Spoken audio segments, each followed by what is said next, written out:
Across Nigeria, public confidence in the workings of government and the public service continues to wane. A growing number of Nigerians believe that contracts awarded for public projects are not only grossly inflated, but also executed with substandard quality, far below the expectations set by the allocated budgets. Now, this perception is further reinforced by troubling allegations from within the National Assembly.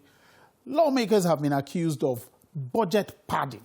Yes, that's the insertion of thousands of questionable projects into the national budget, amounting to trillions of naira, and raising serious concerns about transparency and accountability. Now, all this fuel the perception that the procurement process in Nigeria is flawed and leaves a lot to be desired. What safeguards are in place to ensure value for money? And what reforms are necessary to restore integrity into Nigeria's procurement system? Tonight, we dive into these issues in our discussion with the Director General of the Bureau of Public Procurement, Adebowale Adedokun.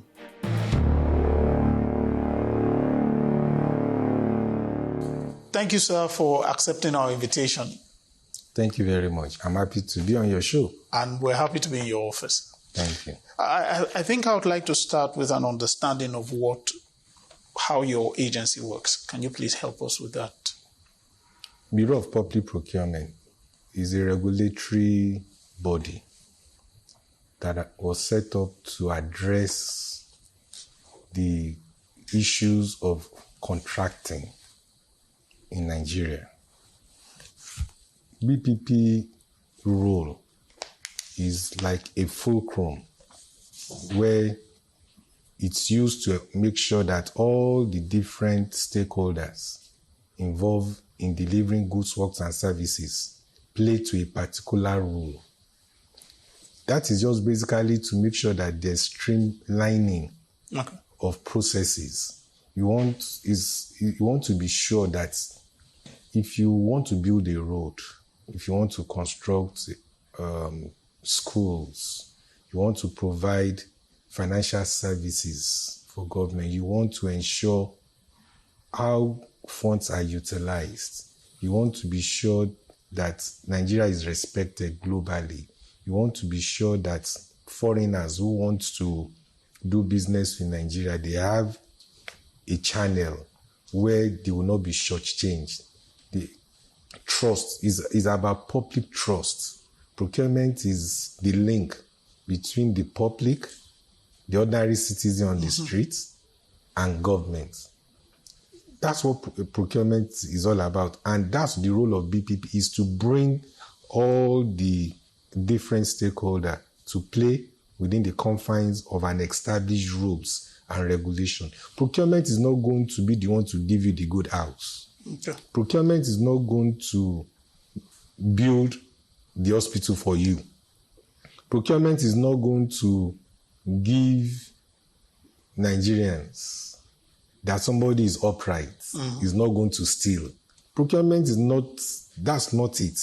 However, procurement will provide, BPP provides all the conditions, all the compliance issues that we make sure that is achieved.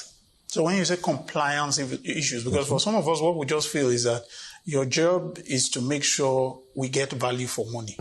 But I know I've been hearing the issue of sustainability and like you're saying, you say other considerations. Which sorts of considerations would you be looking at? So, for instance, we want to be sure that a government agency sticks to basic principles of project delivery. Okay. Like I said, for instance, if you are in the sector of educational sector, for instance, we want you to ensure that the books that will be supplied to the primary schools, the lecture theater has met minimum quality, minimum standards, and can be compared with what is obtainable in our neighboring countries. You know why? We want somebody to come from US somebody from Malaysia, somebody from India, somebody from UK to come and study in Nigeria and have the same experience they have from their country. And that can only be done through standardization, through compliance with laid down rules. Because if you are going to build a quality classroom, it's the same all over the world. There's no difference. So the conditions upon where you build a good classroom is the same thing everywhere. So all we wanted to, and what the intention of the procurement reforms that began way back in 2000 is to achieve standardization of processes, is to harmonize all kinds of rules and regulations that have been flying around since independence. In fact, there was one thing that I met, it's called Treasury Circular of 1968, that detailed how expenditure will be made. Things have changed. So procurement came in to address and put in place. Yeah, there were legislations that were before the enactment of PPA that were being used to conduct buying and selling, as the case may be. Okay. So that's the role of BPP. Is it just for government agencies? No. The interesting thing, and that's what I want to change the perception today. It's not about government. It's not just about government. Public procurement covers everybody. Do you know that in your house, there's public procurement in your house? And that falls under you? Yes, I should ask you the question, how are you spending your salary? How did you buy the rice? What process did you undertake to buy the oil that your wife is using to cook? It's public procurement. Why did you go to that market? Why not the other one? That's procurement. It's an interrelationship between you, and government, and the... No, you have lost me. Now, my understanding, I appreciate public procurement. Yes. It doesn't come to private purchase. Okay, so let me make it lighter for you. Please. Private sector people patronizes government. Yes. Majority, as far as Nigeria is concerned. Yes. A lot of private sector do business with government. Yes. So it's in our interest that the private sector complies with governance, good governance, complies with regulatory framework, complies with ethical practices. Because if they fail, that means government will have loss of value. That's why I said it covers everybody. If you don't do business with government, you are safe. But don't forget, private sector also have procurement rules within their organization. Yes. And that's why you see that sometimes what they do, they are very strict with the way they manage their funds. They have a procurement processes within their organization. That's okay. Now, I'm happy you tried to help us make this clarification. If you talk about public procurement in Nigeria, and when we narrow it to public procurement, is even specialized. If you talk of business, government business, there is the perception among Nigerians that we're doing anything but getting value for money. You get some roads that appear, when you hear the amount spent for them, and you look at the duration or the quality, you'd be like, how did this pass any sort of approval? Okay. And then you keep hearing that if you want to buy something in the private sector, it will be, let's say, 1 naira. By the time you want to buy it in government, it will become 100 naira. The issue of procurement, a lot of Nigerians have a very negative perception. What's your reaction to this coming from your own point of view? You see, I'm happy we're having this conversation. It's a wrong perception, really. Okay. Because procurement has stages. It goes through, in fact, government has stringent procedure. In fact, I tell you, in government, the processes you have to go through to get to the end point is more difficult than in private sector. However, the difference is basically in terms of ownership. In the private sector, people own it. Yes. And they know that if you fail, you are fired. In public sector, nobody owns it. It's government. That's the difference. But in terms of processes, it's more difficult in government. To get a process or get a procurement done. Because it goes through various layers. And if truly it goes through all those layers, the outcome should be better. And value for money. But to help further clarify the concerns of the public in terms of, do we really get value? You know, a lot of things have happened many years ago that we are now trying to correct. It's true, we've seen projects not being properly conceptualized, designed, implemented. We all know that. But are we trying to correct the narrative? The answer is yes. Okay. How are we trying to correct the narrative is what BPP's responsibility, one of his responsibility, to create standardization. What do I mean by standardization? For instance, BPP should connect. Let me use another word, enables, be strategic. For instance, we should be able to deal with Federal Ministry of Health, for instance. They need to provide vaccines. Mm-hmm. They need to provide good operating theater, for instance. Before, what you get is that somebody just put up a quotation and gives it to government. Because internally, the capacity to analyze what the private sector brings in is a bit on the shortfall. So we are unable to provide the professional input. We rely on the private sector to guide. But now that's what we are changing now. Okay. To say that first establish the standards, the processes. What happened before is transactional. So let me change what procurement is to many Nigerians. It's basically transactions. Yes. Not value for money. Just win the contract, make the profit. You are home free. So you are home free. So we are now saying no. Procurement is to deliver the dividend of democracy. Procurement is to help. It's supposed to make presidents sit down in his house, feeling assured that if you award a contract, it has gone through proper processes and is yielding the outcome, not outputs. There's a difference. Okay. Outcomes is that it meets the customer's need. Mm-hmm. Output is to fulfill all righteousness. Oh, wow. So what output is what we have been getting. Now, with our knowledge, under our watch, our exposure, we are moving towards outcomes.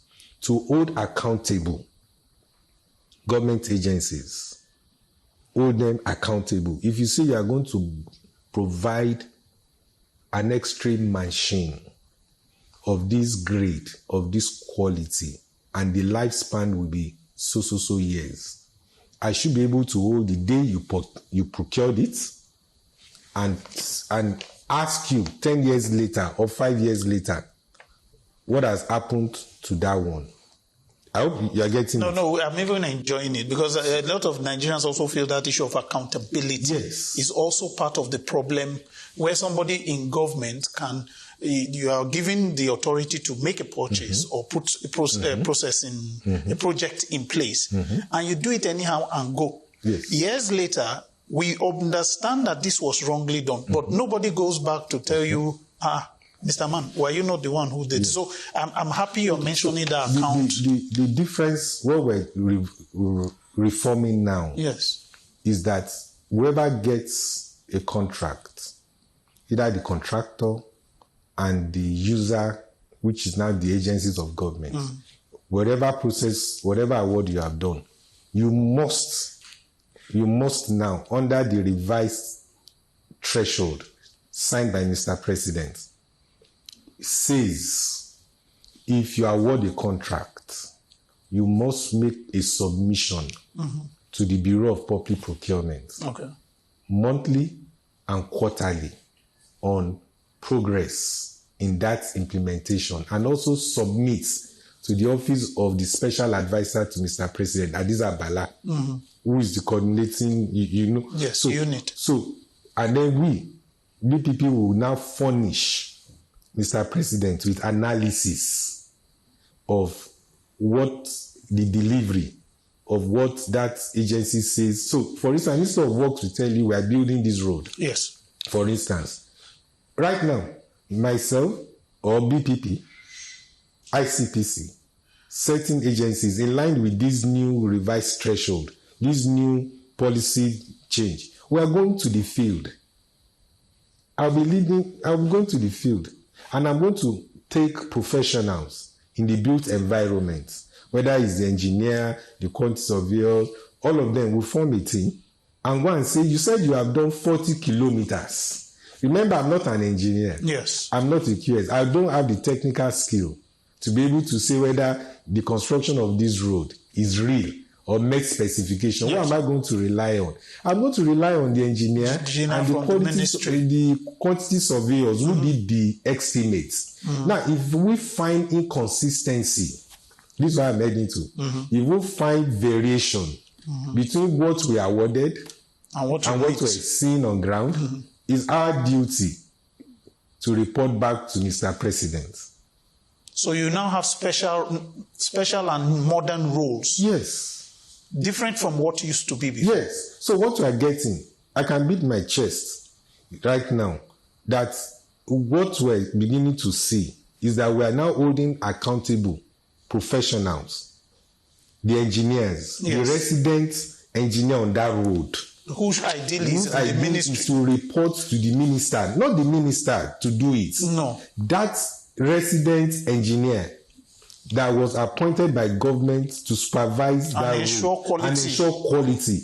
Do you remember there was a day Minister of Works removed one resident engineer when he went on the tour, when he asked to recall that person because the person was not on duty at the point where the roads were being constructed. So now procurement should hold people accountable. We are not just resting on saying we are giving you an award. We want to see how you are implementing that. You know, there are other components of these things, particularly payments. Yes. You see, we put a lot of emphasis on contractors not performing to the duty.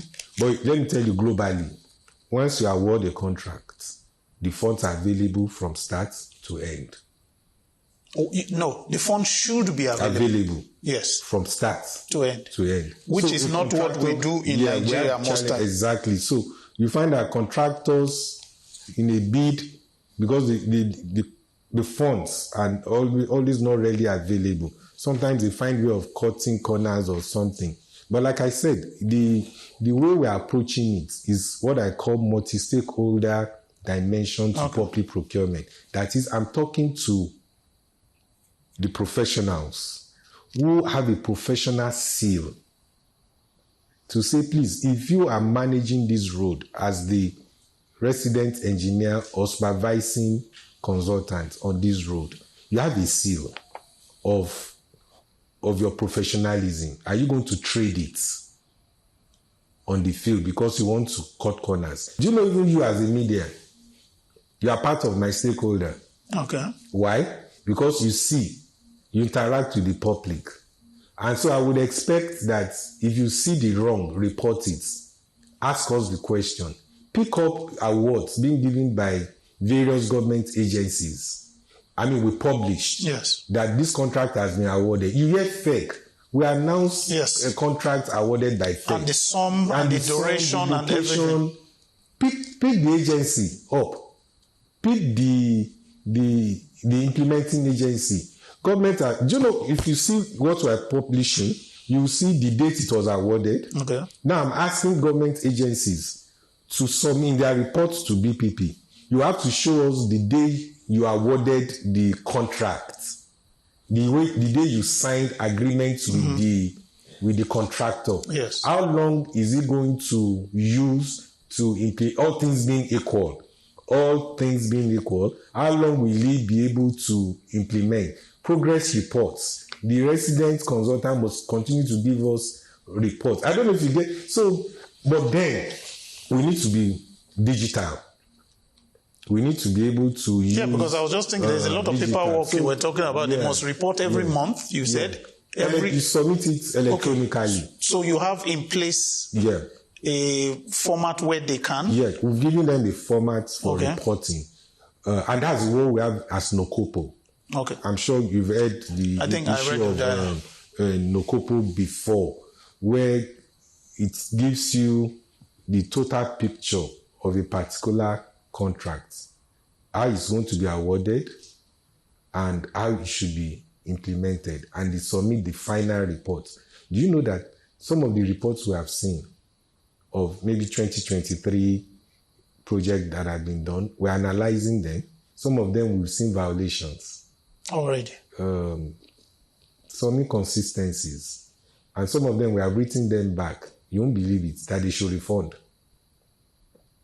Yes. Okay, that hasn't been made. No, they are already doing it. Some of them are refunding. When you say them, the ministries, the contractors who collected money and didn't do it, please refund government. We've analyzed it. We gave you 500 million. You spent 400 million, and the difference, because you were inconsistent, is returned, and we'll give you the bank details. If you refuse, then I go to prosecution. And you have some that you've already... and they are complying. Some who when we wrote the agencies, we wrote them to say, we found in your procurement record that the contract sum was not giving value. Mm-hmm. Please ask the contractor to refund to the coffers of government so amount. I'm happy to tell you I've seen responses where people are doing that. The difference is enforcement. Okay. From our part.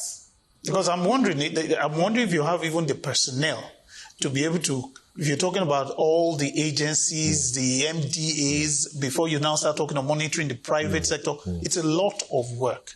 Do you have the personnel to do this efficiently? Let's say, are we smart? Okay. Are we smart? Now, things have changed. Mm-hmm. Smartness is in the sense that it's not in the large number of personnel. Okay. It's in using best tools, technology to drive this, and collaboration. Okay. You see, BPP cannot do it alone. We don't even have it. But do we have partners that we can work together to achieve the same result? The answer is yes. Tell me more about this open contracting portal. Okay. That's what you mentioned as the NOCOPO. Yes. Is it open to the public? Yes. Yes. NOCOPO is a tool that is being underutilized by all the stakeholders, even including Nigerians, including and the public, the general public, the civil society, the professional bodies, the market woman, the village head, the emir, the oba, the kabiyesi. Just on your table, you could click what projects have been allocated to your region and ask who is the contractor. And you will see the name of the contractor. You will see the contract sum. You will see duration. Why don't you call the contractor as a stakeholder in that locality and say, contractor, you have been given this job. Can you give us status? We are coming to look at on ground what you are doing.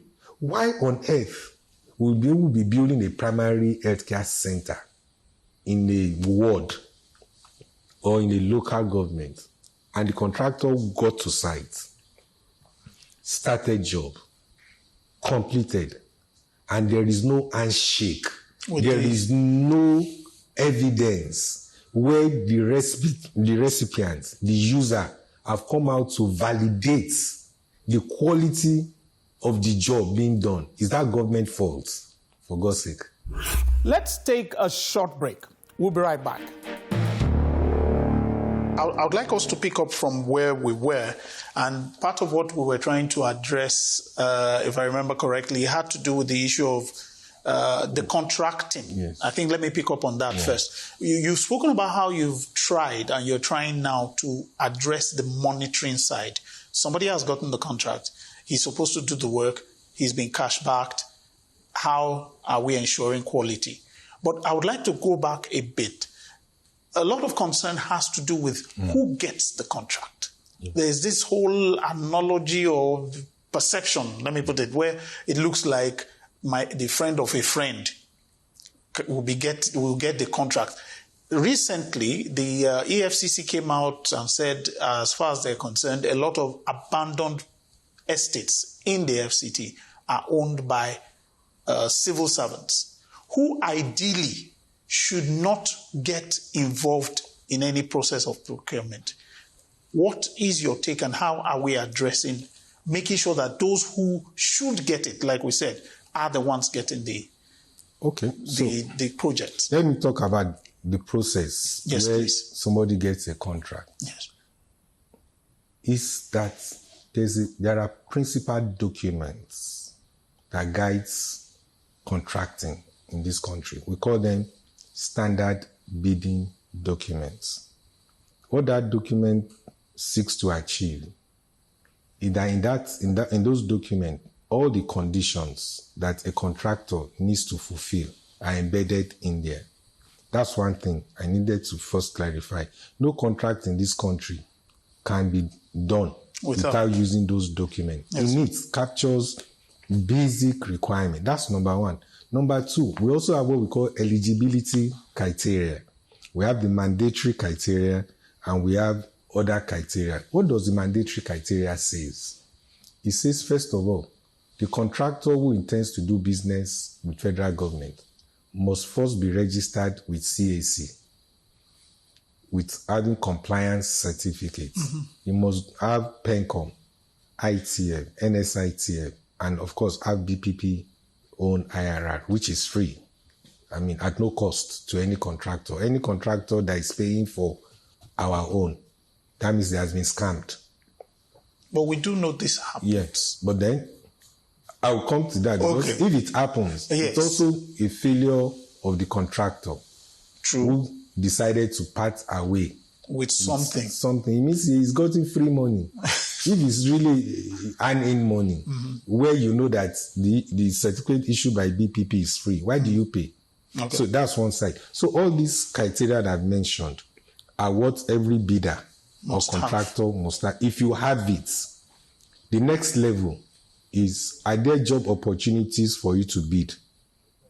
And there are different ways of contracting. We have open competitive bidding, where you advertised. We have restricted or selective. We have emergency procurement. We have so there are different, and each of these have criteria that must be met. And anything outside open competition, you must first of all even tell BPP why you don't want to advertise. If you must tell us, and we'll go through it to see whether it merits or not. So that's that one. Then don't forget, contractors have a way of colluding. And it's not peculiar to Nigeria. I'm a fraud examiner expert. I mean, I can tell you on the surface, when I look at bidders, I can tell you whether they have colluded or not. It's very clear.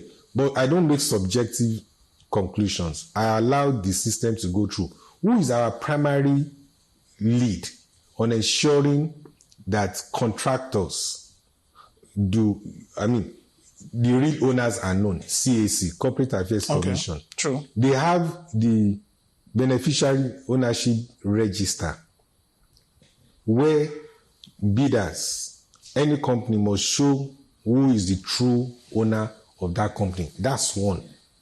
So, how bidders, when contracts are being owned by civil servants, it has reduced. Okay.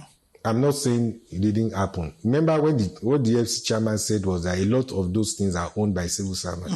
They're empirical. He has empirical information to that. But don't forget, he also said we will be going out to investigate, to really confirm all this. But what has happened in the past is what BPP or the Act is trying to cure. That sickness where people can just, civil servants or whoever can just award contract. And you're sure with the system you have in place now? Absolutely. You know, with all sense of humility, I think even the civil servants today have realized that the game has changed. Okay. Why am I saying that? My colleagues, we have what I call price intelligence units. I have Act 2 under ICPC, a unit in our office. What should we be doing, or what are we been doing? We can pick randomly. So let me not say we'll do 100%. We just do random sampling. We can't do everyone. But we're also relying on whistleblowers and you to help us through. If you know, tell us. If you don't, if you know, you don't say it, you're also corrupt. You're also contributing. You've mentioned this. You've mentioned this once or twice. Yes. What are the ways people can get to you? Okay, see, for instance, I've given out my number. No, outside you are very busy. There's a system. We've put a dedicated line. Lovely. And I think there was a time I've been running it as a jingle. Okay, lovely. For people to note. And do you know what? Sincerely speaking, I have received individuals across this country. Making what complaint? That the bidding process has been compromised by those agencies. Can you investigate? Lovely. And they are sending me attachments. Lovely. Right now, I won't mention, because next week I'm sending a team. Not only BPP staff, so that nobody influences them. I'm picking individuals of high caliber that we can vouch for, who have retired, who you can vouch for, that they won't go and sell off.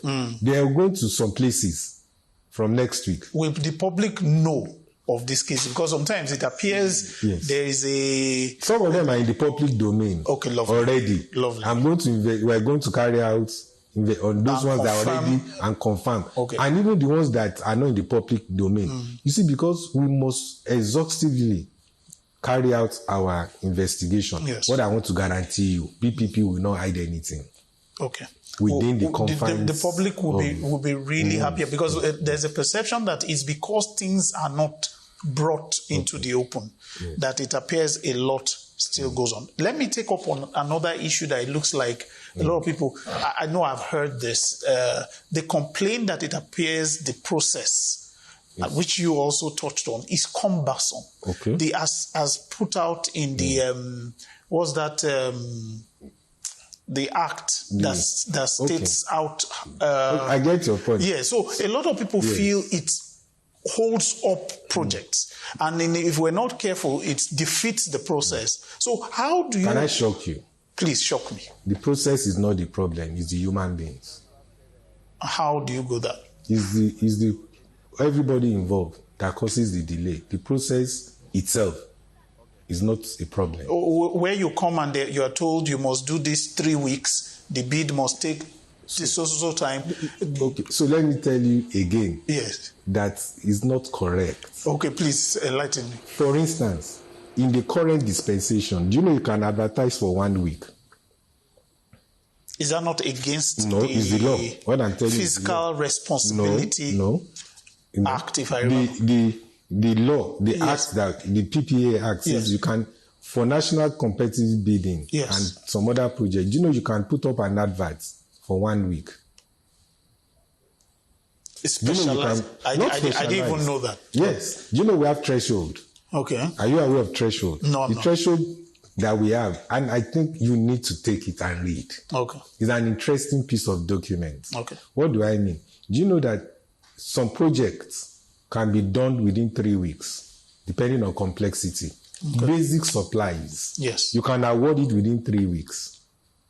Because you can use 1 week to advertise, another week to evaluate, and issue award. Okay, now let me ask you.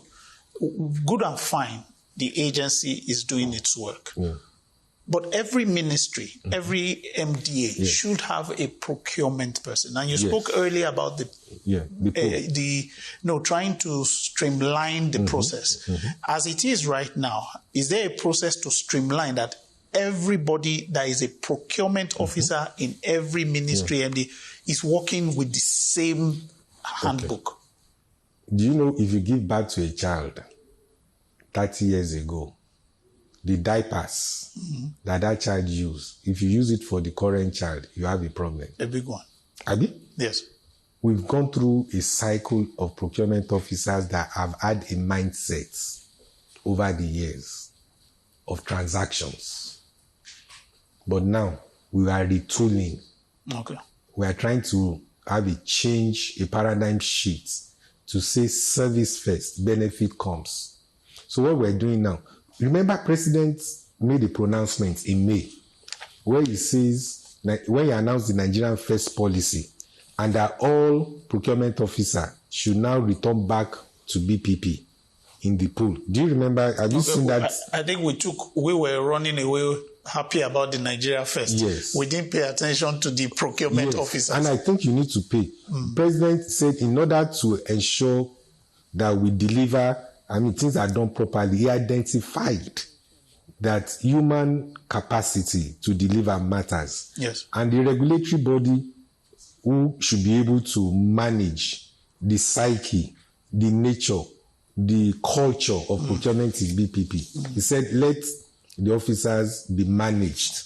That is not taking away the express role of Office of the Head of Service, who recruit and all those things. Yes. So what are we now doing? With that direction of Mr. President, and they are now fully back, we are now capacity train them. I'm now going through series of capacity building. Almost every other day, I'm doing one training or the other to change the mindset. However, conditions are there. Do you know the law says that by mentioning you or by anybody reporting you as a procurement officer, you will take appropriate action against you.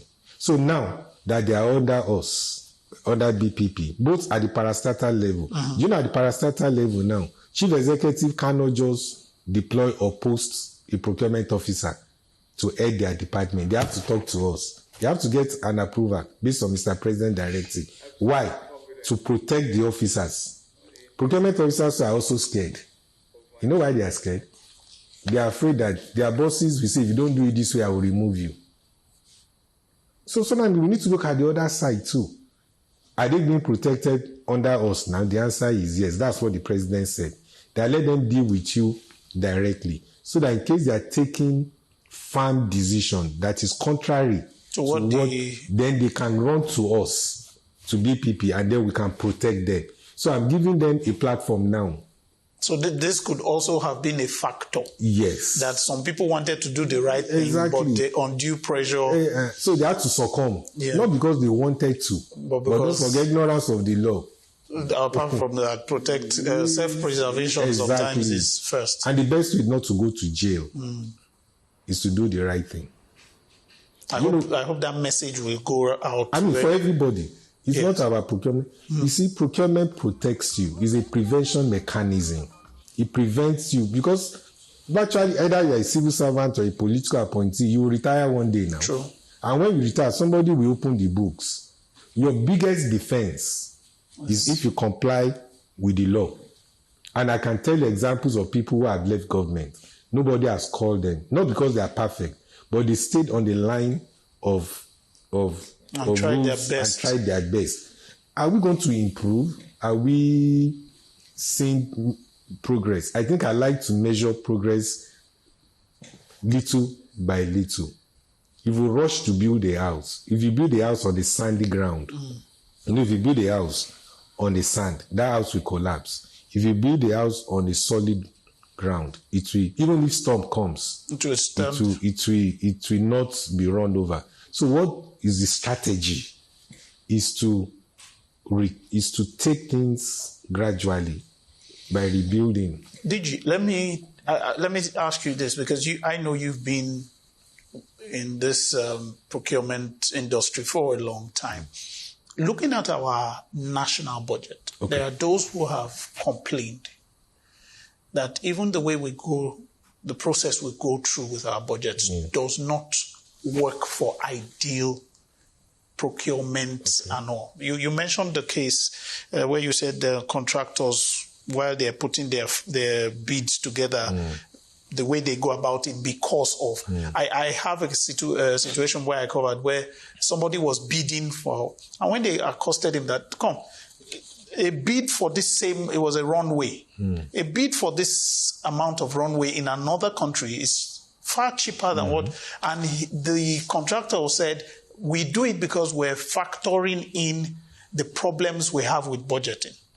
Where a budget, an item is put in the budget this year, but it doesn't get funding, and then, or it gets immediate funding, but the funding does not continue. So looking at our budget, we also have a situation where it appears it contributes to abandoned projects and all that. From your own place, from your experience, what can we do to help ensure that we get more output? No, what was the word? Outcomes. Thank you. Thank you very much. I think what you said in terms of budgeting, yes, from where I sit today, that problem has been identified. Okay, lovely. By all the critical stakeholders. BPP has made it known its concern.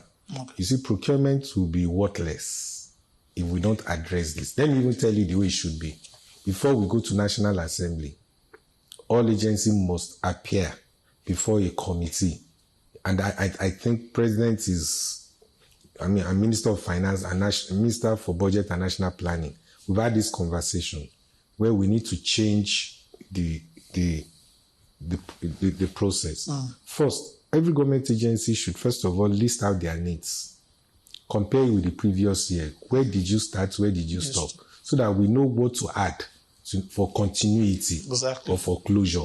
I think that process, today the DG budget is already putting it in the budget cost circular for 2026. I believe there will be major paradigm shifts in this direction to take into consideration previous projects, what is your level of implementation, what are the challenges, what funding does it require. And then don't forget that projects sometimes lifespan of a project. Some project will last 10 years, 5 years. So the agencies will now be what they can give us financial analysis of how that project will be completed in 10 years, the financial layouts. With that financial layout, we'll go to National Assembly during budget process or defense and say, see, this project is a 5-year project.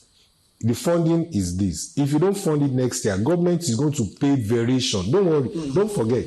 Anytime we miss payment timeline, we are giving room for project escalation in terms of cost. We are giving room for variation.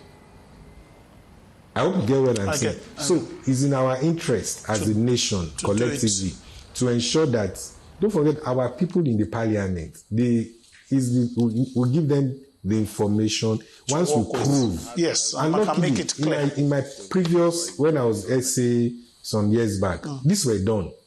And I'm bringing back a bit of those experiences to bear in terms of how we manage. Okay, so that is being addressed. Yeah, that's being but my time is not my best friend right now, so I'm trying to move as quickly as possible. Very importantly, the issue of Nigeria First. Okay. When that announcement was made, it was like beautiful. Yes. But the issues, so maybe I should start. How is that going? The implementation of that policy. So let me correct a bit again. Yes. Announcement was made by Mr. President asking me to coordinate the implementation. Yes.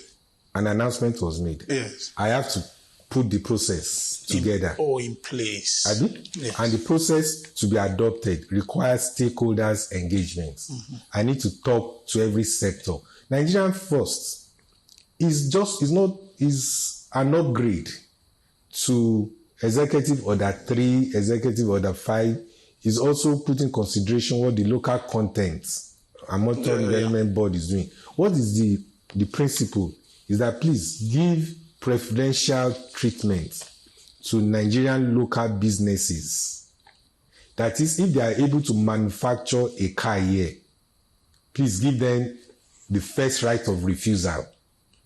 If they are manufacturing hospital beds, can you give those Nigerian farms the opportunity? So important. If they are providing tires. So the policy is about giving recognition and primary opportunities to Nigerian-owned businesses. In addition to it, is to ensure you carry along women, the youths, and those with disability. We need to dismantle bureaucracy. Nigerian First is also to curtail unnecessary bureaucracy in terms of the process.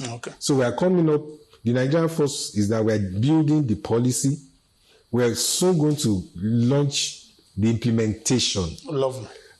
And you know, my experience is that I don't rush into doing things without being prepared. We need to provide the guidelines. We need to tell everybody roles and responsibility.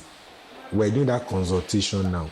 I think very soon we'll look at sectors by sector. We're not carrying everything at once. There are key deliverables in the furniture business, in the automobile sector, in the power sector, in the educational. So there are sectors we want to. But you're still working them out. Let me conclude with this.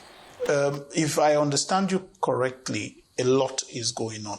But if you were to speak to Nigerians right now, what confidence would you want to give them as regards their money and government business? From your table, from the work you're doing now? From what I see here, I see loads of initiatives. I see beautiful plans from every sector of government. The next level is the implementation. The last critical leg of what I'm saying is citizens' ownership. Citizens, including village heads, religious leaders, everybody owning the end. Ensure you demand, Nigerians demand for outcomes from everybody that is in government. That is the only way. Output changes to outcomes. That is my final take. And for once, begin to build trust. When you don't have trust, you care less about what is going on, but you can complain more. If you begin to trust, then you can begin to be part of that process. And your assurance is that from your table, you're putting in place everything that will help Nigerians build on that effort when they reach out to take ownership. Yeah. And what will give them that full confidence is when we fully digitalize, when we go technology. So we have started a process of how to get to a place where somebody in Guzo or somebody in Calabar or somebody in Ikorodu or somebody in Isheyin or somebody in Jos, Bukuru will not reach out. Don't have to leave the comfort of their homes. They don't need to leave to get information, to bid. When we get to that level, I am very sure that the skepticism will reduce, technology will help, and we will deploy technology in phased fashion so that we don't cripple the system. We learn from phase 1, we go to phase 2, build on it. That's the way. Thank you very much for the time, Thank you. DG. Thank you very much. It was a pleasure having you. See you again soon. I hope so. Now, if there's one thing I'll be taking away, it's a point made by the DG that as citizens, we have a role to play in ensuring that the procurement process goes as it should. Do you agree? What about the portal he spoke about? Well, I'd like to hear from you and get your reactions. I want to know what you found when you engaged with the process. Please Please reach us on our social media handles and the email address here on the screen. We also have past episodes on our YouTube channel. You can search for Newsnight on the playlist and take your pick. Thanks for spending time with us. Till next time, bye.